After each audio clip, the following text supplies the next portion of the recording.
পাড়া ভাইয়েরা মনে রাখবেন, সবার বালা সবাই কিন্তু দেখা পারে না। আর সবার বালা দেখতেও কিন্তু একটা পারিবারিক শিক্ষা থাকে, যে পারিবারিক শিক্ষা অনেক বড় ঘরের মহিলা বা পুরুষকেও থাকে না, আবার অনেক মধ্যম গড়ের পুরুষ বা মহিলাকেও থাকে না, আবার অনেক ছোট গড়ের পুরুষ বা মহিলাকেও থাকে না। তাই নিজের ভালোটা নিজেই বুঝে নেওয়াটা উচিত, আর ভালো থাকার দায়িত্বটা নিজের একান্তই করা উচিত আপারা ভাইয়েরা।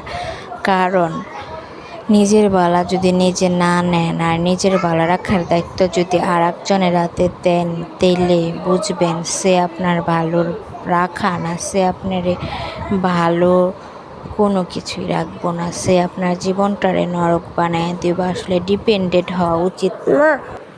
পারিবারিক শিক্ষা সবাই অর্জন করার চেষ্টা করুন আপারা ভাইরা।